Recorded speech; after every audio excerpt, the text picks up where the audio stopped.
attention, really listen, I hope you understand. Execute your vision, go and get it, be a man. Save your money, motherfucker, for another day. We got the book and the album on the fucking way.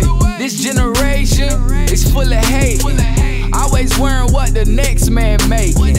They never want to see the next man make it. 2018, let's have a gangster conversation. Like how to treat a woman, take care of your kids. Gotta take responsibility for what you did. I do it to inspire, take your mind a little higher. Like her name on the degree, not her name on a flyer. Yeah, boss moves, we just doing what a boss do. We own now and we off you, it's true. The TK Kirkland Show. Anguz Black. What's happening, big bro? T to the motherfucking K on the phone. To the world, to Wakanda, to all the people around this motherfucking nation. If you haven't heard the episode before, we are doing the Anguz Black interview part motherfucking 2. What up, family? Wakanda. First off, sir, where the fuck is Wakanda? People want to know. Because people have no idea. Well, you know, it's based out of Africa. Mm-hmm. You know, like the whole comic book world is. We was talking about a lot about the comic books last time, right? But you know, a lot of the comic books are based. It's spiritual. It's subliminal. Like people don't know. Like Black Panther, his girl was Storm from X-Men, so that they're gonna have to go into that in part 2 if they come out with a part 2, which I know they are. Mm-hmm. You know, Storm from X-Men, her family is from Africa, and then her family started to get tortured in Africa, and then she go back to Africa. That's when she link up with Black Panther. Okay. Now which Marvel comic is Storm? Storm is Marvel. She's with the X-Men. You know what I mean? Okay. Yeah, it was her, Wolverine, Cyclops, Rogue. You know. Oh, that's fine bitch. The fine bitch. Yeah, Storm. Yeah. How plays Storm? Yeah. Okay. Okay, so I'm assuming that Halle Berry. Yeah, Halle Berry plays Storm, but I don't know if that would Halle Berry be the new character for the new movie, but yeah. You know, she control the weather and everything. Right. Yep, she sure did. Cause you know, I wasn't really a comic book type guy. It's amazing how a lot of people don't know that the people who own Marvel Comics stole this shit from an Afro-American man. Yep. You know, and before we go into our discussion and talk, can you reinstate or update people about that story? There's a guy named Dwayne McDuffie. Y'all can Google his name. He created a lot of the cartoons, a lot of the storylines. He wrote for a lot of the mainstream cartoons, such as Scooby-Doo. His first cartoon was called Ben 10. And Static Shock. Static Shock was the first black cartoon. It was a black guy with little dreads, you know, riding an electric surfboard. He got a lot of black comic books that he had released as well. And he was about to release a whole line of black superheroes when he was working for Marvel, and then mysteriously he get fired, and then he died after that. You know, they say it was natural causes, but we know what it is. Right. You know what I mean? Because, like, if you look at it, you know, releasing a whole line of black superheroes, I think people, after seeing Black Panther, I think people can see the kids' reaction and the impact that it make on the young people with black superheroes. Right. You know, white people definitely don't like they white kids saying, yo, I want to be Black Panther, Mom. Like, you see white kids starting to cry like that don't look right then up. So imagine how that looked to us when our black kids want to be Superman and Batman. That's cool. Right. You know what I mean? Mm-hmm. But see, the power of propaganda, the imaging, you know what I mean, showing a particular, it's just like people, you know, creating an image of Jesus, even though you don't know what Jesus looked like, but yet they still creating images. But people seeing a white Jesus so long, it just feels as natural that if Jesus was to come back, we would expect him to look like how they painted him. Right, that's true. you know, which they took that image from the Council of Nicaea. His name is Sappharius. You know what I mean? So that's where the image of Christ came from. So now, he was a painter, correct? Yeah. He was a painter, and that was his friend that he painted, and they took that and made him the face of Jesus. Yeah, they did that even with the Last Supper picture. You know, them white guys that was in that picture was a bunch of guys that was in prison that they just took out of prison to do a photo shoot. So, you know what I mean? Like, this, you know, that imaging, man, is powerful, man. The sounds and images. Right. You know, them two things right there, what you let your kids hear, what you let them see on the regular. And that's why our kids so messed up today, because these new parents, man, they just letting them watch whatever. Right. Listen to whatever. And then we want to still sit here and keep blaming the white man when it's just some common sense stuff that we can do as a people that you be like, yo, the white man ain't messing you up on this. These are decisions that y'all can make right now. Right. You know what I mean? But people just don't want to do it. That's just what it comes down to. Right, it's true. We've been programmed so long because when I sit back and think, let's take the Black Panther, when you go back and see how we were kings at one time and how we got the throne. Now explain that. How is it that we started as kings? Who betrayed us? And do you know that information? How did it all get to be colonized like this, yo? Well, you know, one thing that we got to take responsibility for is that we put ourselves in this position. Like, you know, if we running everything, somebody invited the other people in where they gave them the recipe to how we was living, how we used the universe, how our book was and the laws were, when, you know, what we was running by. Somebody gave the information to somebody or to an outsider. What you got to understand, black people have an open heart. Like, we some of the nicest people in the world, man. We open our arms to every other culture except our own. You know what I mean? So even when we took people out of the Caucasus Mountains or you know, Neanderthals from the caves or whatever like that, it wasn't like they was judging them then. It was like they cleaned them up.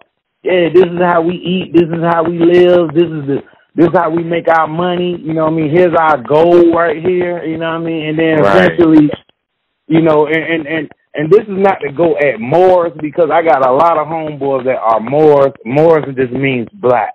Okay. We had a lot of great people that were Moors, like Beethoven and Benjamin Banneker, and we got a lot of people, you know, to the Honorable Noble Drew Ali, who showed us how to, you know, work as a unity in culture and as black people. So we had great people who represented the Moorish nation, but the Moors are the ones that sold us into slavery. Okay. So, you know what I mean? We have to take responsibility for what our founding fathers did as well, selling us into, you know, what we now, like, into poverty, into, you know, slavery. We got to take responsibility for that. And, you know, back in the day when you had James Brown and everybody was an activist around that time. James Brown, all the NFL players, you had your singers. Everybody were activists and was for black power. We don't have that today at all. Right. I don't even know who we can call a leader today. Right. You know, we got people like Killer Mike and who else we got? We got Killer Mike. And it's a shame because you can't even think of everybody. But yeah, you know, you got voices out there, but we don't have nobody like a leader like you know, Dick Gregory. Dick Gregory probably was our last. You know, last of the Mohicans, man. You know, R.I.P. Right. But, you know, Dr. Sabi, R.I.P. him as well. But we don't have no leadership now. It's back to the parents to raise their kids, to inform their kids of information. And right now, we in a time where parents are allowing their kids. They trying to cater to the kids. It's like we trying to be more of their friends than their parents. Mm-hmm. And it's going backfire, and it's going to bite us in the ass later on. And, you know, that's what we had. And you see all these school shootings, is just uncontrollable right now. But this is prophecy. You know what I mean? So once you start to understand prophecy and that this is supposed to happen, your job is to equip your kids with the tools and the survival tactics to get through this, not be their friend right now. Right. Now, also, when you talk about slavery with the Moors, the Afro-Americans, when Afro-Americans were slaves back in the day, white people took slavery to a whole nother level. Am I correct? Because when you was a slave back then, it meant something else. And then when white people got a hold of us, they took it to a whole nother level. Explain that part. Well, even when they sold the black people into slavery, I don't think that they thought that it was going to be that extreme as far as them using them as, whipping them and torturing them. Because as Africans, we did have slaves too. They were more servants, but we still treated them like family. Right. It won't nobody being tortured. It's just like you working for a company out here. You are a servant of that job that you work for. Right. So when people read in the Bible and stuff like you must obey your masters and all of that type stuff, they take it way left field, but it's not telling you to obey like a slave master. Like it's like authority. Like if it's a police officer, he is of authority. You are to obey him because he have authority. It ain't that he. It ain't that and of course the police do push it, a little further than what it has to go, and they not working with them because they are servants of the community. Like they supposed to be serving us as well. Right. So, I think people get that confused or whatever, man. But it's so much going on out here, man. It's just. I don't think nobody have no type of laws that they can live by. Like there's no law set. See, unlike back in the Africa time, you had what you call the laws of Mayat. Mayat was a queen. Mayat was a queen of Atlantis. Her husband was named Thoth. If y'all go look at it, they say that Atlantis is like maybe where the Bermuda Triangles is. So you'll understand all the mysterious stuff that happens in the Bermuda Triangle because it used to be a lost world ran by African kings and queens. Mm-hmm. So our power is in the water. You know what I mean? If you go look at it, Disney had a cartoon called Atlantis back in the day. Y'all go look at that cartoon, and you'll see white people was navigating on the seas, and then their ship was sucked up, and they went to the bottom of the Bermuda Triangles, and then that's when the Black King and Black Queen found them, and they were like, "Oh, how these white people find us?" Like we was always in the cut. But see, our power comes from water. Our body is 72% water, and the earth is 72% water. So our power comes. See, when you're a baby in the womb, you sitting in water, water. But if you notice, black people don't like nothing to do with water. We don't drink water. When we go to a pool party, we don't get in the water. We don't deal with water, and that's what our power is. Wow. You know what I mean? So like for example, the moon controls the currents and the climate of the water. If the earth is 72% water and you 72% water, the moon also controls the emotions and how you feel on a regular basis. So that's, say for example, we got a full moon. That's why the most murders, the most sex, the most lusting, the most everything happens under a full moon. The symbolic of a full moon is that's where they got the whole we turn the werewolves doing full moons. Right. You know what I mean? So it's a lot of information out there, man. But right now we just in a time where people just don't care. They don't want to hear nothing about no information. Right. They just like live it up. You know what I mean? And it's scary. All you can do is focus on your personal family, your immediate family. And keep it moving, man. Buy some canned goods, stock up on some water, get you some ammunition, and prepare for the purge. Wow, that's crazy. Now, it's something that I had saw in the movie Black Panther when they was talking about the strongest steel on Earth. The vibranium. The vibranium. Is that real or that's something just made up? You know, that's probably in the comic book world, you know what I mean? But, hey, I wouldn't be surprised if the vibranium represented something in the world, or it could be real. We don't know. That's the whole thing. We don't know. Okay. Yeah, because I found that interesting, and I wanted to know, was that true? And the only person I knew that would probably know that damn answer was you. Oh, no, and I actually haven't had time to really research it or whatever, but I'm assuming that it's just from the comic book world. But like I said, the comic books are so symbolic and so subliminal, you got to know when to kind of look at what they selling or what they using in that and see what, in today's time, what that represents.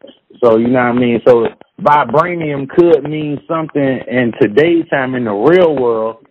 You know, because Africa is the number one country and continent in the world with the most powerful resources. It's also the only continent rooted to the earth. Nothing else is rooted to the earth. Now, when you say rooted to the earth, explain. It's meaning it's not like an island. Like other continents and stuff are like is on the water, but it can float. Like it can be destroyed. It can drift further down than where it's at right now. Like. Unlike Africa is actually rooted to the earth. Like, is where it's at, is going where it's going to be at. Like, wow. You know what I mean? So if you look at the movie 2012, the whole world was ending, and then it wasn't no world left. It was Africa was the only continent left. So everybody that was on them ships, they all migrated to Africa, and they're going to restart the whole earth again, starting in Africa. Wow, that's really deep. Now, what do you think about Africa being one of the, as far as minerals and all that kind of stuff, powerful, but our elite Afro-Americans are such, Africans is such haters that they deprive their people? Where do you think that mentality comes from? Well, you know, a lot of people don't know, but when they bring Africans over here to the North Americas or whatever, they give them a lot of programs of them seeing African Americans acting crazy. All they do is show them a whole bunch of tapes of how we act over here. So when Africans get over here, that's why they so standoffish. That's why they like, we don't really rock with y'all because y'all gonna mess around and get us in trouble. We seen all the tapes of what y'all, how y'all get down out here. Mm-hmm. Now, when you say tapes, explain. Like they go into a room or something? No, well, yeah, like they put them in like a seminar right before they come into Africa. It's like almost, we're gonna show y'all boys in the hood. We're gonna show y'all menace to society. We're gonna show y'all all the negative movies, all the negative documentaries. We're going to show you that black people take up most of the prison systems out here. They are trouble. They act like animals. That is the vision and the propaganda that they paint in front of them. Just like when we go to Africa, we feel like Africa is poor. Like we feel like, oh, man, look, everybody out here dying from this disease and that disease and stuff. Nah, Africa got slums just like we got slums. They got projects just like we got projects. It's like that all over the world. You go to Africa and go to Banana Island. Man, Banana Island, the cheapest house in Banana Island in U.S. dollars is $8 million. Wow. So understand, they still living like kings and queens over there. You know what I mean? It's just some areas are bad. Just like people think that, you know what I mean, like our ancestors is from Africa. Everybody is not a descendant of an African slave. Everybody here is not. You know, it was a group of Africans that was kidnapped from Africa. And they didn't enslave the whole Africa. Okay. Africa still was going on. It's just like somebody came out here and took all the girls from D.C. But you know, you ain't gonna say that Washington, D.C. was enslaved. They took a group of girls from D.C., like 22 plus women, kidnapped them. And then later on in life, in the book, it'll be Washington, D.C., they took your ancestors. Like, no, they took a group of people. Right. Yeah, but Africa was still being Africa when they took the slaves and stuff. It was still parts of Africa thriving. Like, they still had money, still living. It was still the upper class area, then you had the poverty areas. And see, when the Moors took them over there, the Moors was like, yeah, we know where some niggas at. You know what I mean? They went and took the illiterate Africans, the people that's just roaming around, like, yeah, let's round these Africans up right here. They took them from a certain place, not the whole Africa. Now, one thing I did want to talk about, since we talking about the Black Panther thing, because one thing I noticed since I've been online, everybody is giving props to Killmonger. You know what I mean? Everybody is loving the Michael B. Jordan character. Like, oh, he was the real hero. He was the villain. That's true. You know what I mean? So see, what Killmonger problem was is his anger. You know what I mean? He was so angry. His heart was in the right place. Don't get it twisted. His heart was in the right place, but he still wanted to react just like how white people react. He wanted to wipe out a whole race with our technology because he feel all white people, they the devil. We can take them out, and for any black people who didn't agree with him, he did the same thing. He was killing black people, treating them just as bad as them. Right. So everybody looking at it as he was the hero, but it's like this is what black people do in real life. We overlook that he killed some other black people. Right. So you you're know saying what I mean? You're saying his method was his way of thinking was good, but he started killing his own. He started killing his own. You know what I mean? Just because if I don't agree with you, that don't give you a right to take my life. You know, it's the same concept in every movie. If you've seen Planet of the Apes, Caesar, same thing. We know the apes supposed to be us in that movie. We know we represent the apes. You know what I mean? Caesar was he was strategic. Like, he didn't just go in like, yo, we need to kill the white folks. Like, because he did remember when he was young. He like, yo, I had a couple of white people that looked out for me, that cleaned me up. You know what I mean? So I can't hate all white folks because I know there's a couple out there that looked out for me. So he kept trying to give them chances, but then Caesar homeboy, Coda is just like Killmonger and Black Panther. Coda won't trying to hear that junk. He like, let's wipe these humans out. So what Coda do? He ended up taking out his own apes, and the law was apes don't kill apes. Right. You know what I mean? But we keep going against our own laws.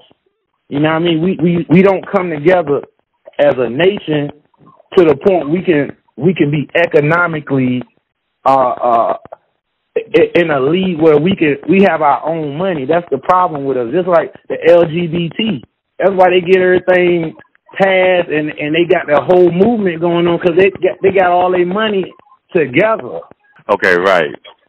So when we look at them, people be like, yo, the gays running everything and stuff like, man, they came together. They put all their money in the same pot. They got plenty of money to fund whatever movement they want to do. Mm-hmm. You know, Black Lives Matter, funded by white people. NAACP, funded by white people. You know what I mean? So black people don't have nothing of their own. And it ain't really our fault to a certain degree because any black person who tried to step up and put that into light were killed or just disappeared off the face of the earth.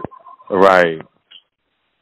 So you working with something. It's like a lot of people want to stand up, but some people out here not thinking. You not thinking that you have a family.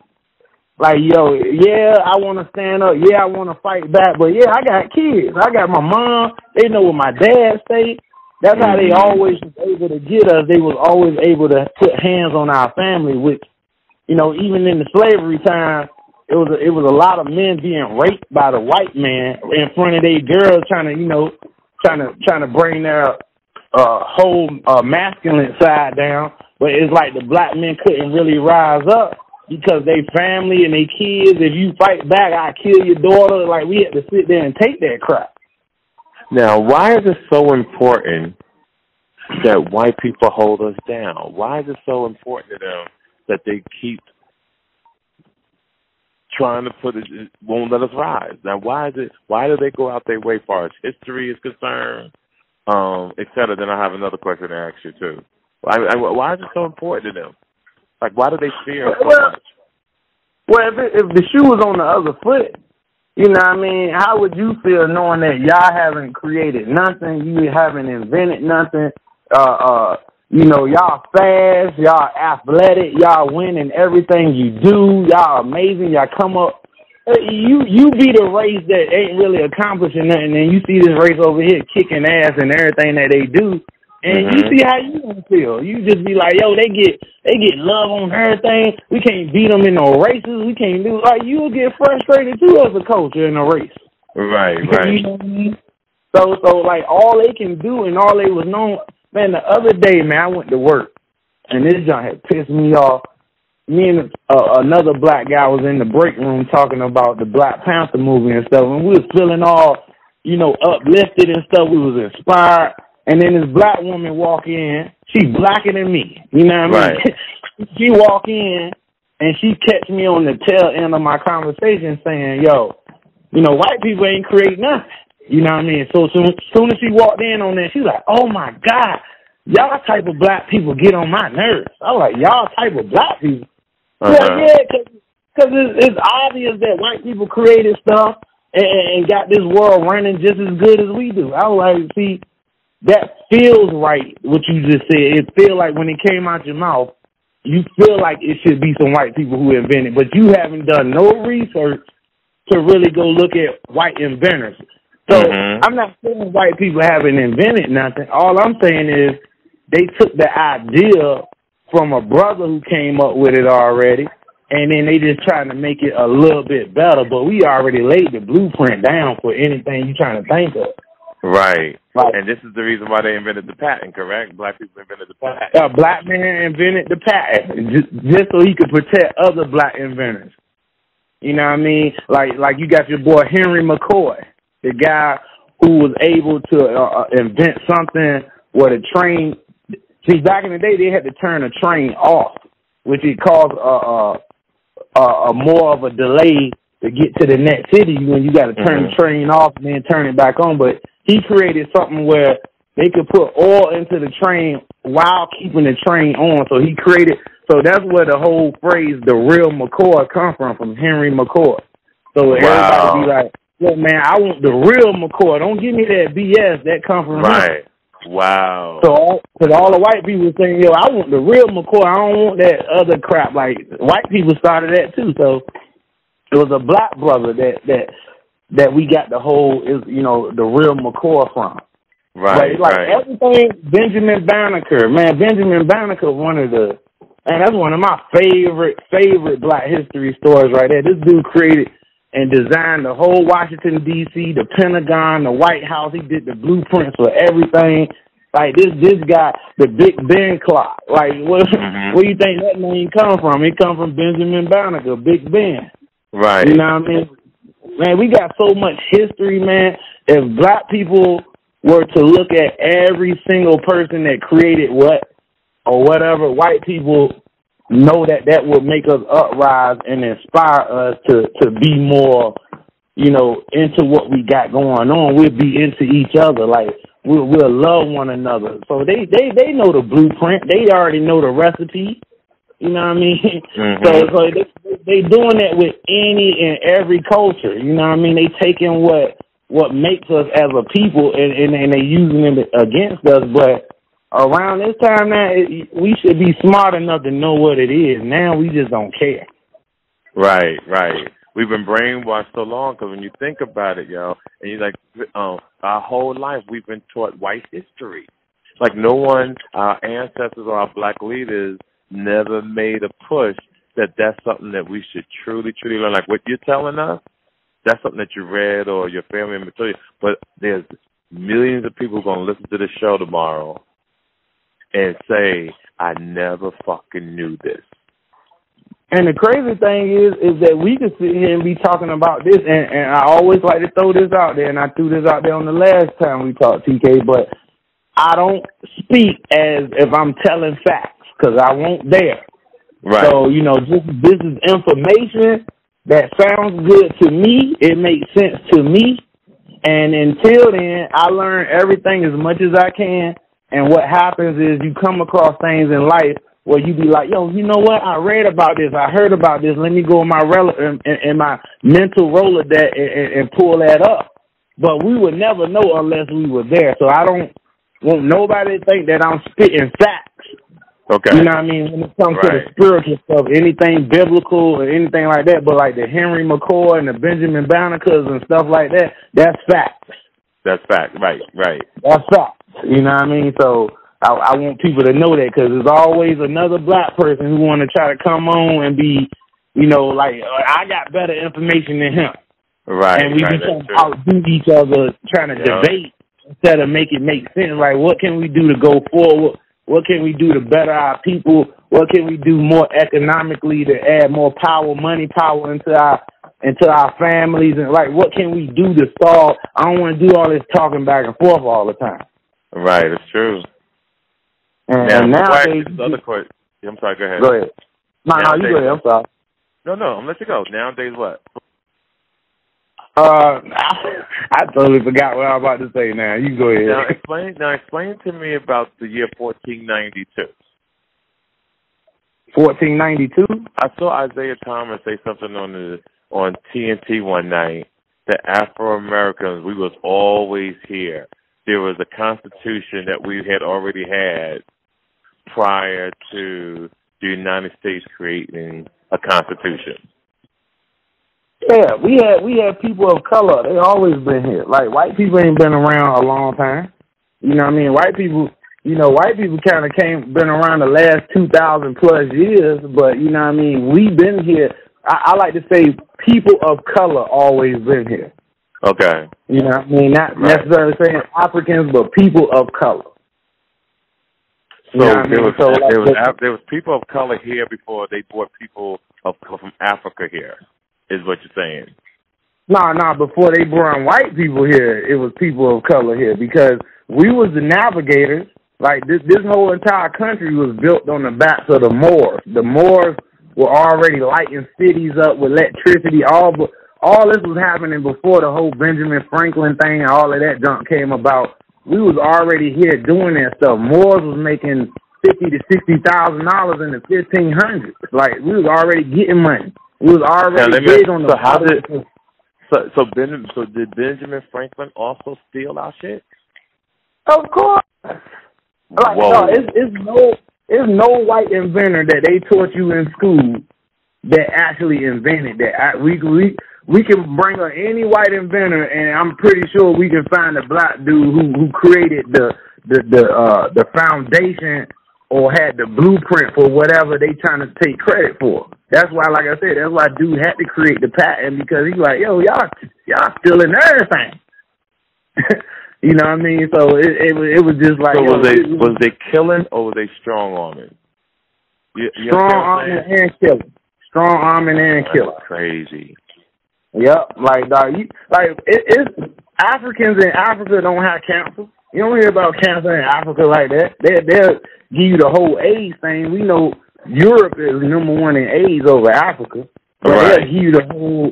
You know what I mean? But we got black kids in Africa creating cures for polio and you name any other disease. We got young kids over there creating cures for this stuff. You know what I mean? Cancer is only bad here in the U.S. because they give us all this cancerous food. They put your water in plastic bottles with cancer in your bottled water. Mm-hmm. So now you hearing about kids over here getting cancer now. There's kids as young as 3 and 4 years old that had cancer already. You looking like, what? You know, so it's all about it's all about depopulating and bringing down the population out here. And one thing I want people to know is it's a race thing to a certain extent, but it ain't really about race, because the people at the top who making all this stuff happen, they care about power. They care about power. They killing they white folks and black folks. The people at the top don't care about race. Mm-hmm. And that's what people don't understand. So, like, you know, we got Donald Trump in there now. We had Barack Obama before that. I don't care what president you get in there, they just the face. They not the power. They not the elite at the top. Mm-hmm. You know, they They not the Rockefellers and the Bilderbergers and the J.P. Morgans and the Bush family and Queen Elizabeth, and they not these people. These are the 1% that own everything right here. You know what I mean? You got black people out here posting up Bill Gates and stuff on their page and stuff. It's a black dude who created Microsoft, not Bill Gates. Now explain you know that. What I mean? Well, I'm talking about it's a black guy who came up with the whole blueprint, the idea or whatever, and he was good friends with Bill Gates. Now, just like what I was just talking about on the president thing, you need a face. Black people, we can come up with all the ideas, but we never had the capital or the money.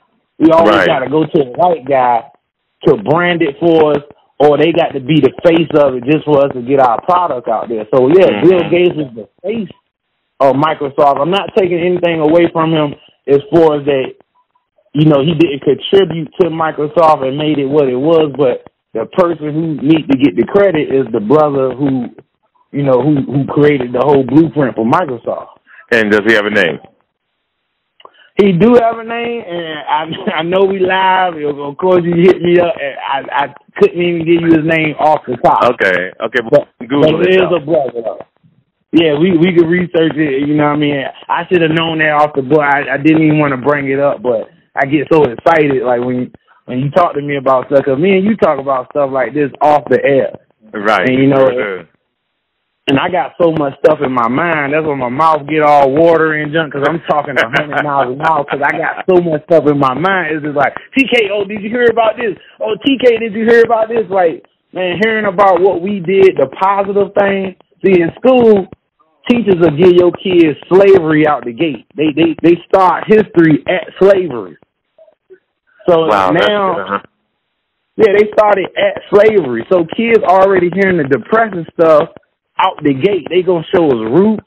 They gonna show us keep your eyes on the prize with the black people getting sprayed by the water hoses and the dogs is biting them. That's the stuff where they start our kids at. They don't start it before that. They don't start it with the Marcus Garveys and the W.E.B. Du Bois. They don't start it with all of these people, man. They started right when we were suffering, and that's what they continue to push on TV. The 12 Years a Slave, Rosewood, you know, all of these movies is all about slavery. So now Black Panther done dropped. This is the first movie to put us in a light that's just like, man, like, I done watched that movie 3 times already. I went to the theater and watched it 3 times already. Yeah, me too. You know what I mean? And you got a lot of people out here. Well, you still supporting white people, Walt Disney and Stan Lee and Marvel, they getting paid. You know what I mean? I'm like, well, we got to start somewhere. At the end of the day, these white people gave them gave them the straight leeway. They gave, we got a black director, we got a black cast. I'm talking about some of the stuff Michael B. Jordan was saying in that movie. I was surprised white people even allowed him to say that. Right. You know what I'm saying? So, and that's another thing. See, you got the Black Panther, and then you got Michael B. Jordan, and they both played. One person was officially from Africa, and the other one was an African American. Mm-hmm. So they gave you both. They gave you both sides from both African eyes. Like, so that's what I did like about the end of the movie. That even though Michael B. Jordan died or Killmonger died, it opened up Wakanda people's eyes where they was like, yo, we got to come to America and we got to fix up these cities and help our people out. Mm-hmm. You know what I mean? So that was the great ending to that Killmonger didn't just die just to be dying. Like he made a point to the point where Africans open their eyes, which we need them to do that now. You got the 5 most richest pastors in the world are from Nigeria. So yeah, I didn't know that. All this money that's in Africa, like, yo, y'all need to step up and be like, yo, we coming out here and buy some property, and we gonna come out here and we gonna make sure all our brothers eat. Now, say that one more time. The 5 richest pastors in the world is from Africa. They from Nigeria. 5 richest pastors in the world. Black pastors are from Nigeria. And this is the stuff that messes up as a people is you got all of these indentured servant type black people out here. Right. An indentured servant is a slave that gets paid to keep other slaves in line. That's what an indentured servant is. So that's what you dealing with. You got a bunch of black people who out here looking at other black people like, yo, y'all on this whole race thing, and you got Sammy Sosa turning himself into a pure white man now. Right. People in Jamaica is huge on bleaching right now. You go to Jamaica, everybody bleaching their skin now.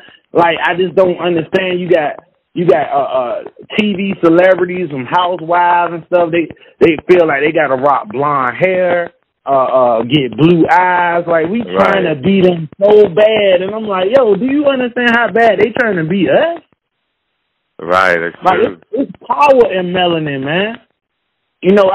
Our melanin go for $353 a gram. The only way you can get melanin is get it from a black person. White people need us to live.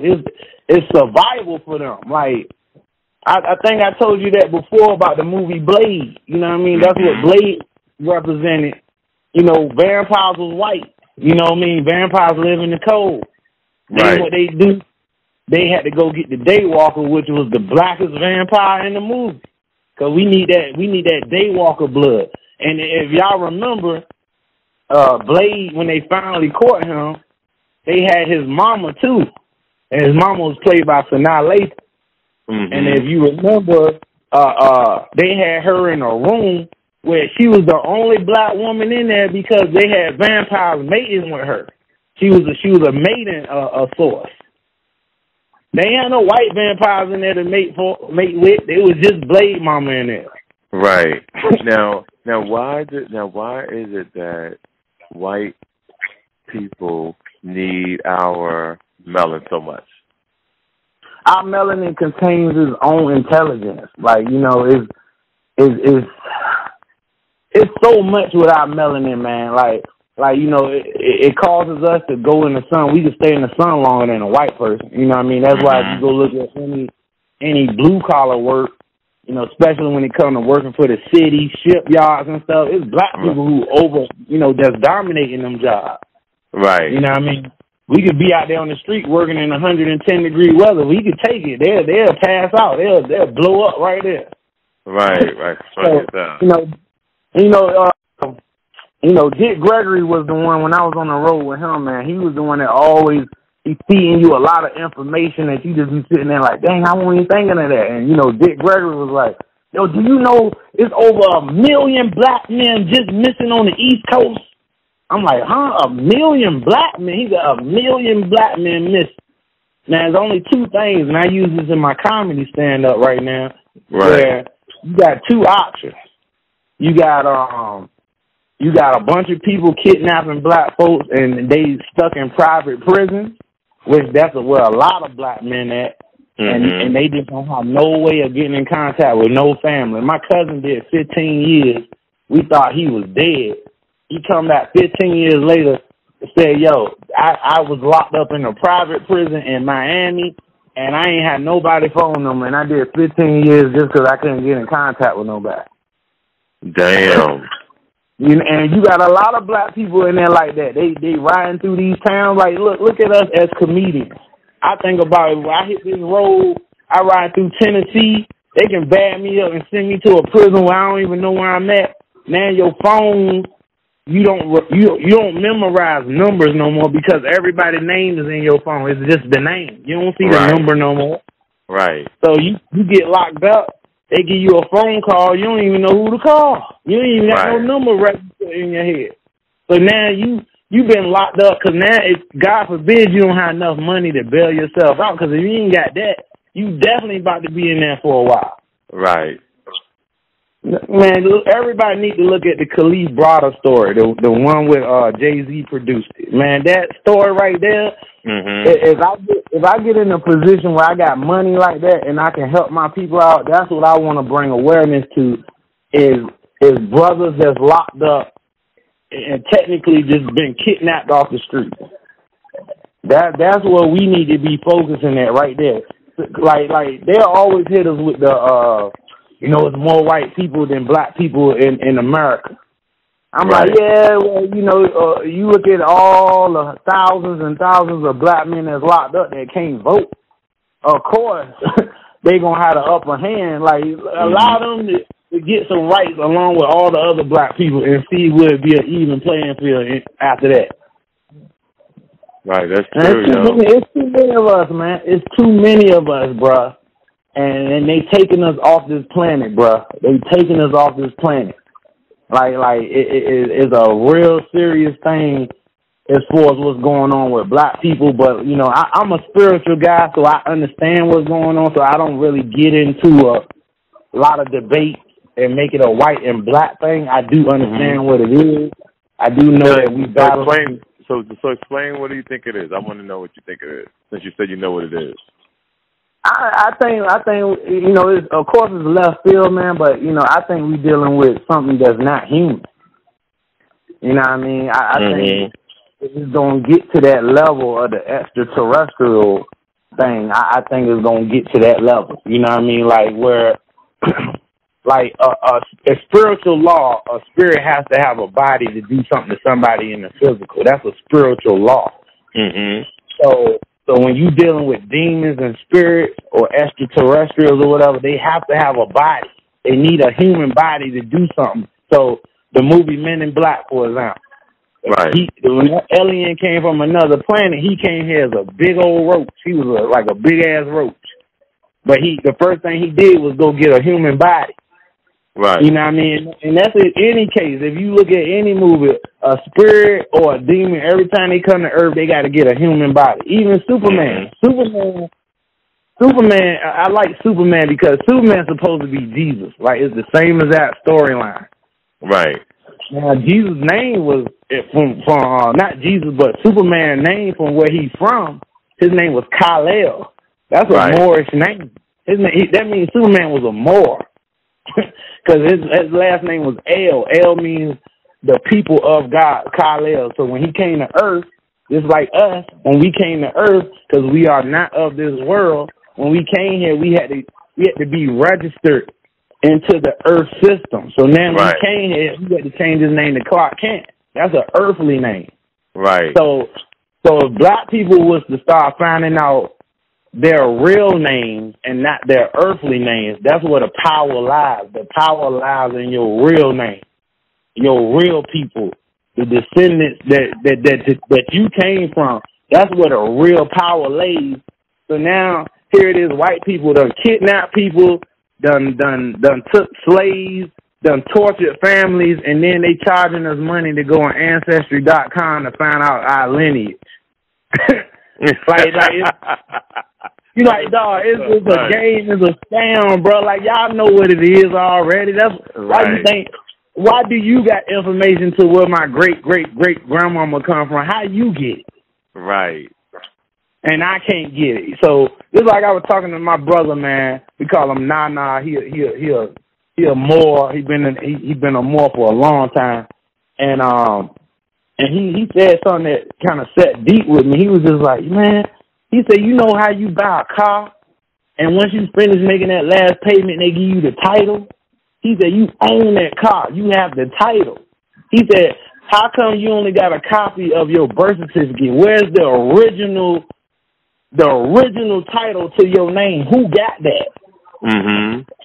I was like, dang, dog, I won't even think. He said, somebody got the title to your name. Somebody got the real title. And why you don't have it? You know what I mean? So that's just something to think about every day. Is like, yo, who out there holding the title to our names? Now, I thought that your birth certificate was your birth certificate, and that was it. So there's another. Nah. That's not the original. Nah, it ain't the original. Like when you lose that one, you can go get another copy, right? Right. Yeah, exactly. See, if you had the original, if you lost it, then you lost it. Right. Ain't no getting no copy of it. That's true. Okay, it makes sense. So if anything, if you want to hire me, you want to do anything with me because I have my own title, it should be up to me to give you the title. Like, okay, I work for Walmart. They got my title.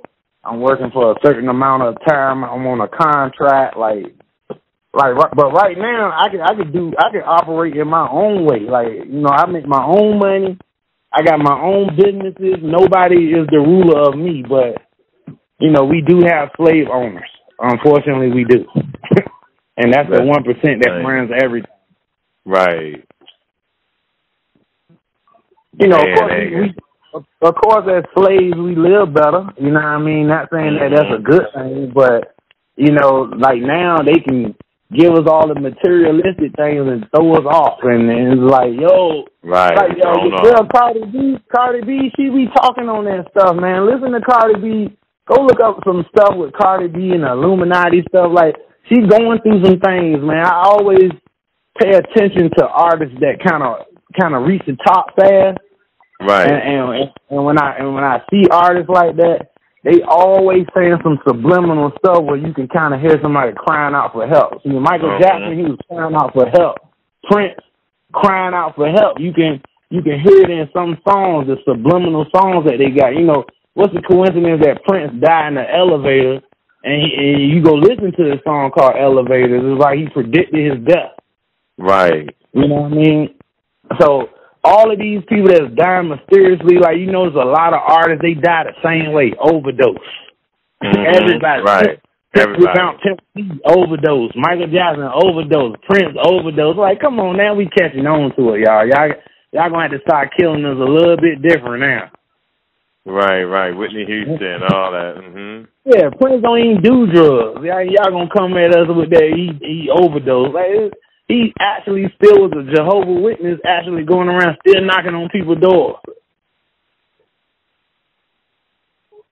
It's crazy. Man, it's sad, man. It's scary, man. It's sad and it's scary. And you know, it's sad that our kids got to come up in this. And, but, you know, like I said, it's prophecy. And I think we about to see some things that's definitely going to have people looking like, yo, I didn't think this was possible. What is that? You know, the imaging and the things of the sky that we're going to see over the next 5 to 10 years is going to be a lot of drastic changes, man. Like, you know, moving, like all of the, you know, moving to space hotels, underwater hotels, all of this stuff is going on right now.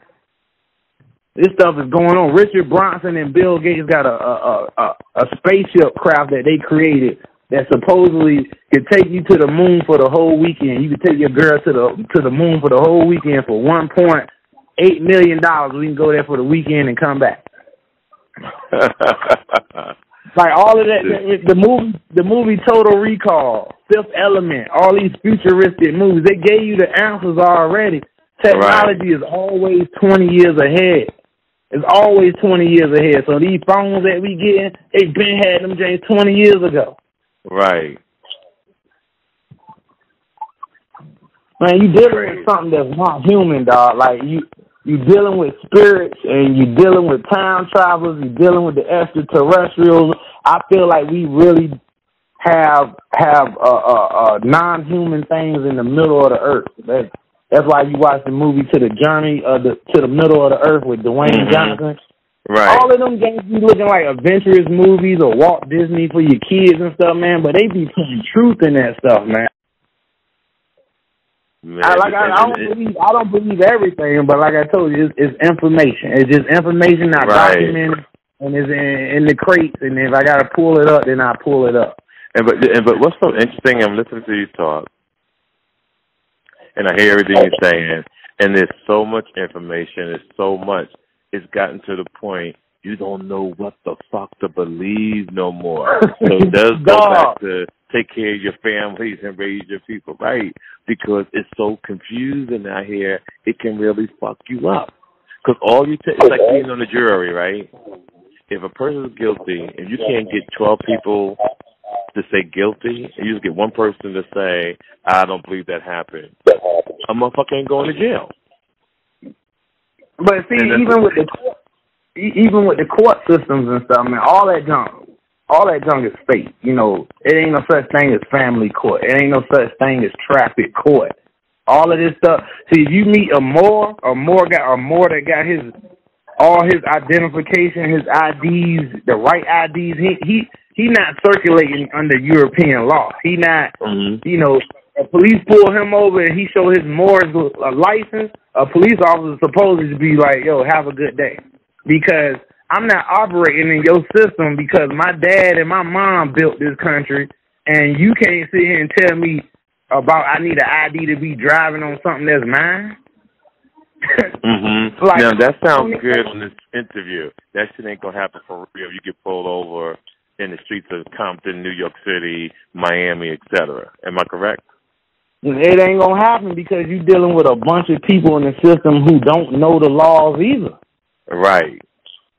And so by the time they figure it out, they done killed a black man now or killed a family now because they thought they was right and they thought I was being belligerent and talking back when I was stating facts. Like, brother, you can't do this.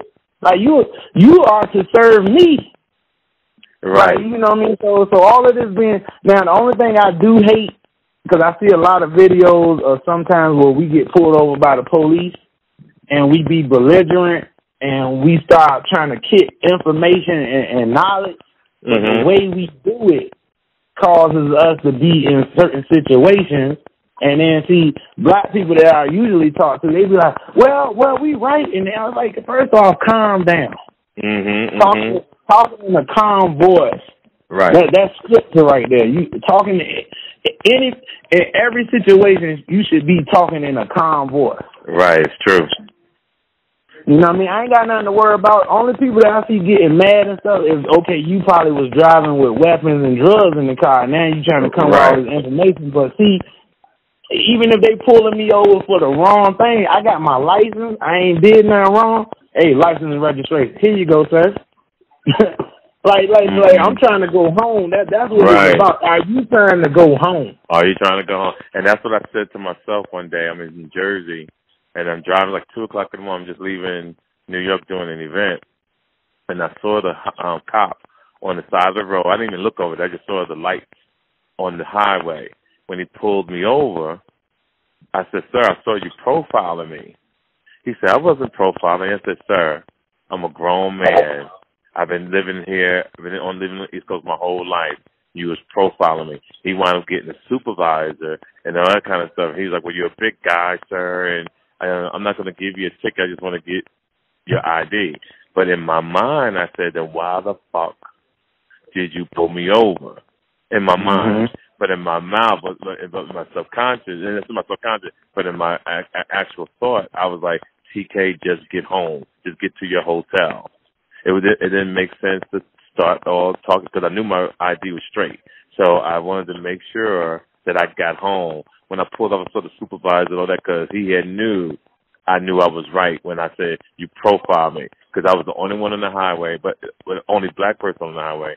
But it was other cars that was going faster than me. But because he had the high beams on the side of the road, he saw a black guy. And see, you got kids and you got a family, so it ain't about you right at this moment. Like, I'm gonna follow guidelines and stuff because I'm trying to make it home. I got kids. That's right. You know what I mean? You got to make it home. You got to make it home, man. You know what I mean? And like I said, you dealing with not just with the police system. You dealing with every occupation in the world being dumbed down. Like, I'm talking about, you don't care if you go to McDonald's. You dealing with young people who on their cell phone while they taking the order. It's like, yo, what you doing? I ain't never seen so many McDonald's employees fighting in my life. Like, every time I look, somebody's beating up a McDonald's employee or the McDonald's employee fighting back. Because you got every, I'm talking about music, comedy, you name any occupation, the jobs have been dumbed down. Like nobody care about customer service no more. And see, you dealing with a bunch of people.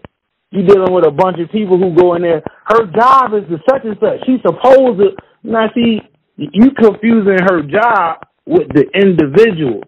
Like you trying to get this individual to understand like you when you dealing with a bunch of dumbed down people who don't understand like you. So people got to start going around here. Thinking that somebody's supposed to get it like them, because these people don't get it. Right, they don't. Evidently, there's something going on where people don't get it. So you can't sit around and be trying to look at people like they thinking like you. It's only a few we can count on one hand that get it. Is only a few will be chosen. That's true. You know what I mean? Like that's crazy. Exactly. If everybody got it, it'll be too easy. It'll just be too easy if we all could get it at the same time. Yeah, you're absolutely right. You're not going to have, it's impossible for all of us to be living good. It's impossible. Mm-hmm. You always going to have poverty. Like, you always going to have the poor. You always going to have the rich. You know what I mean?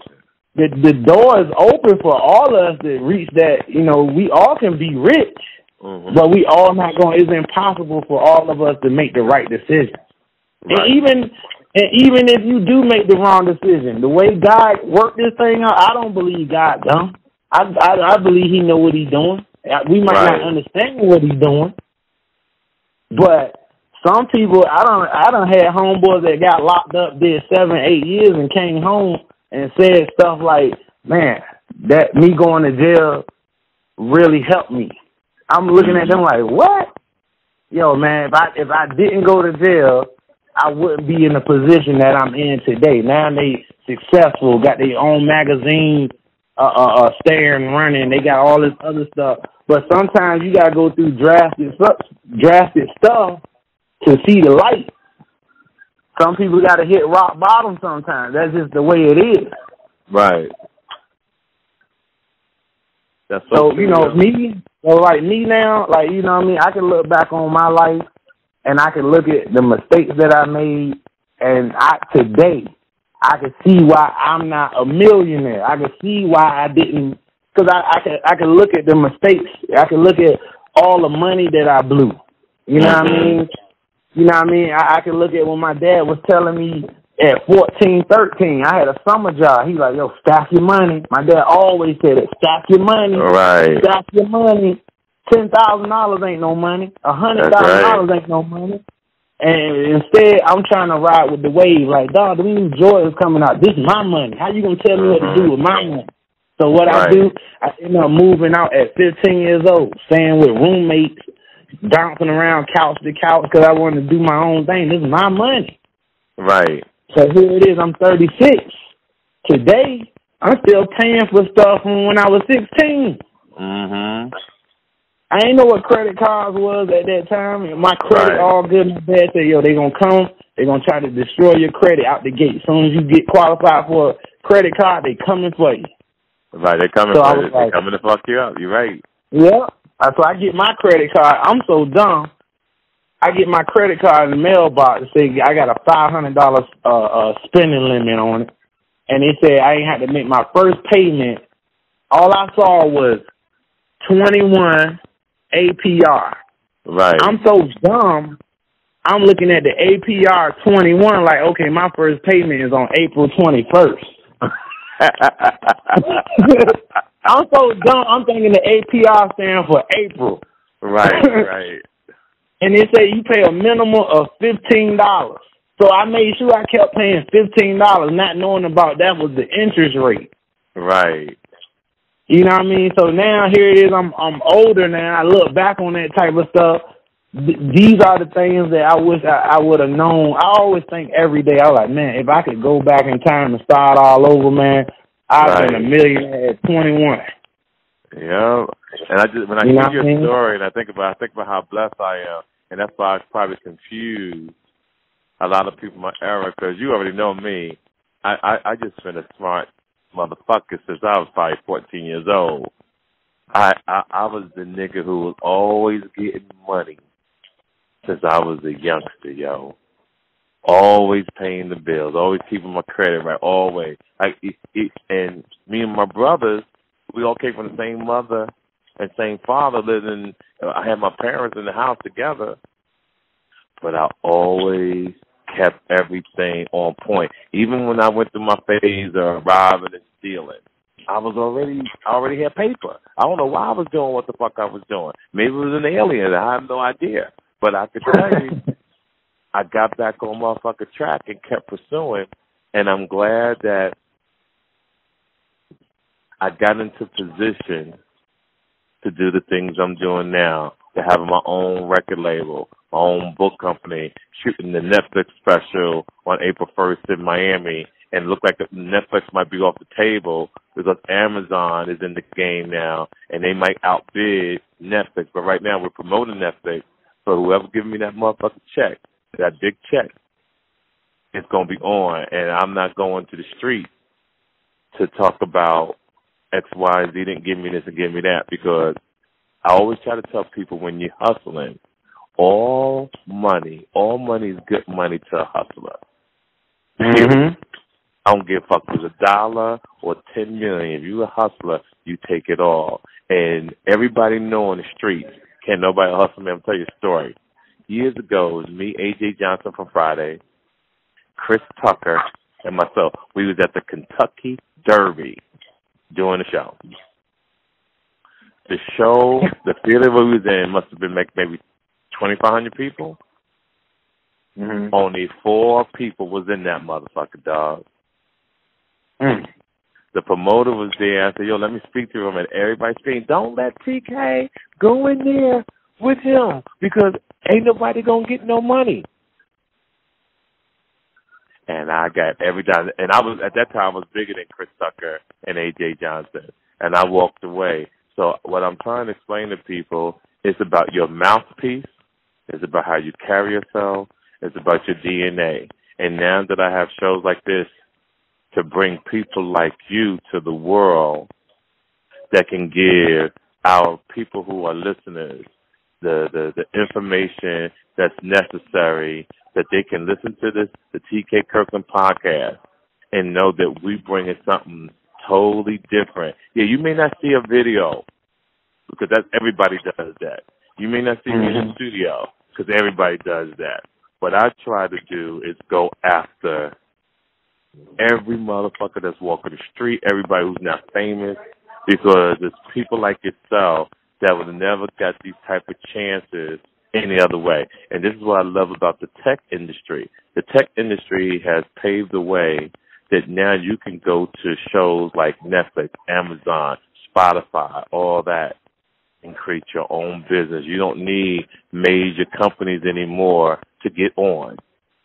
You start your own business, your own film company, all this, etc. Film it, make sure it's packaged well, make sure you have the right attorney, and you can put your shit on the map and get a lot of paper from podcasts, etc. So the people listening, if your money right, you know how to film a package, you got things together, make sure you hit me on my Instagram at TK_Kirkland, because when I say I got the plug, I got the motherfucking plug, but I have a strategy. So you got to be able to work with me during the strategy to make my move, because I just don't jump out there in the water and try to save everybody. It has to be, you got to move a certain way for me to get everybody. And Mr. Anguz Black, to the people around the world, from motherfucking Ghana, Egypt, Africa, to the streets of motherfucking Richmond, Virginia, to Compton, California, to Oakland, to motherfucking Bronx, New York, Manhattan, Harlem, 125th, 145th, Edgecombe, baby, to the streets of Jersey City, New Jersey, Bitwell Avenue, Rutgers Avenue, Jackson Ave. Man, may your pain be champagne. Y'all make sure y'all follow TK Kirkland. Put the word out that this brother, that me, I bring the coldest information, the coldest philosophies, to put you up on game to survive in this place that we call motherfucking world, and how to win at this game. And please follow my friend, my youngster, a nigga who I respect, the great Anguz motherfucking Black. Yo, Anguz, give me your information one more time, because the world definitely needs brothers like you, yo. Follow me on Instagram at comedian Anguz Black. That's Anguz with a Z, ANGUZ. Yeah, just like the burger. You can put that in on Twitter, Facebook. It pretty much come up. Y'all can YouTube me.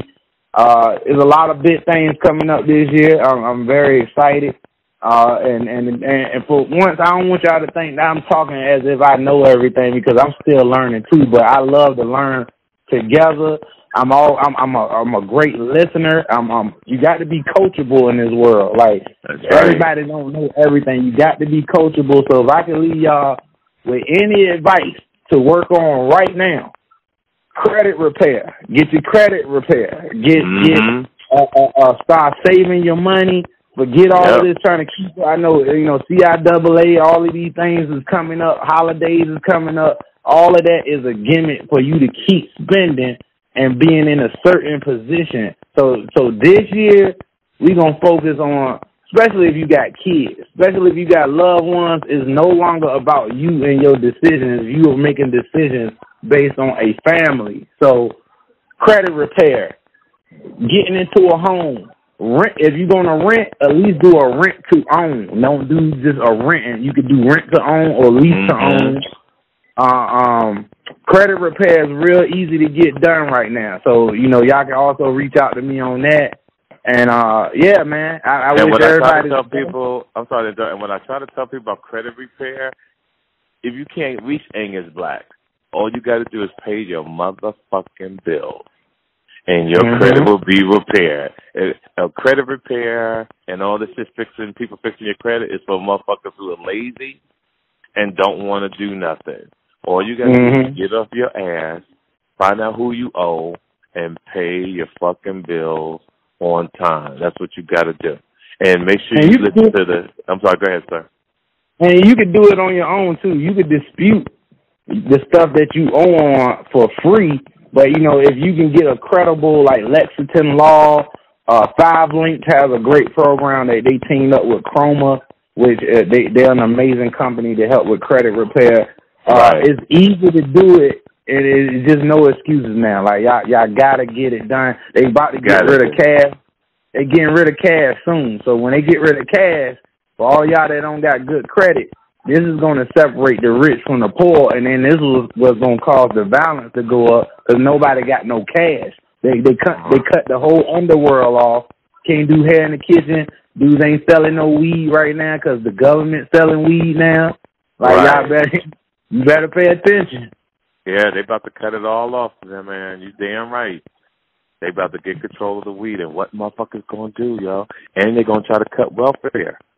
And just give out motherfucking them boxes of food every month, or however the Trump people want to do it.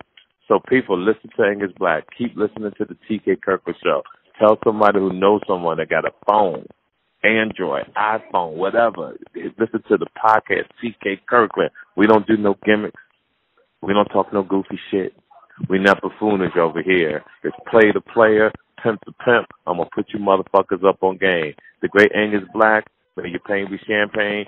I'll call you throughout the week. You know how we do. Yeah, man. I appreciate you, big bro. Love you, man. Yes, sir. Same here, family. All right, my man. You got it, man. This episode of the TK Kirkland Show was produced by Chris Thomas, executively produced by Charlemagne the God. This is an official Loudspeakers Network production.